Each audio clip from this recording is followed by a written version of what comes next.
এই জেনারেশনটাই পর্নোগ্রাফিতে আসক্ত, অনেকেই, বেশিরভাগই।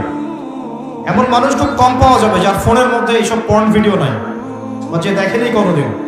হয়তো একটা মানুষও খুঁজে পাওয়া যাবে কিনা সন্দেহ আছে যে কখনো এটা দেখে নাই।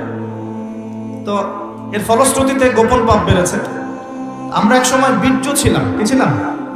শুক্রাণু এবং ডিম্বাণু মিলিত হয়ে জাইগোট গঠিত হয়, জাইগোট।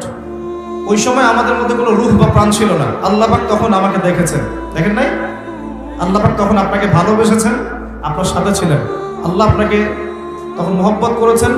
আল্লাহ পাক তখনও আপনার খেয়াল রেখেছেন। আপনার প্রভু আল্লাহ পাক, আপনার রব আল্লাহ পাক তখনও আপনাকে দেখেছেন যখন আমরা জাইগোট ছিলাম। তারপর হচ্ছে আলাক। আলাক মানে জমাট বাঁধা রক্তপিণ্ড। মায়ের গর্ভে রক্তের পিণ্ড আকারে ছিলাম, কোনো হদিস ছিল না আমাদের। এই মহাবিশ্বে আমাদের কোনো অস্তিত্ব ছিল না, একটা মাংসের টুকরা ছিলাম, এতটুকু। আস্তে আস্তে এর মধ্যে হাড় এসেছে, হাড়।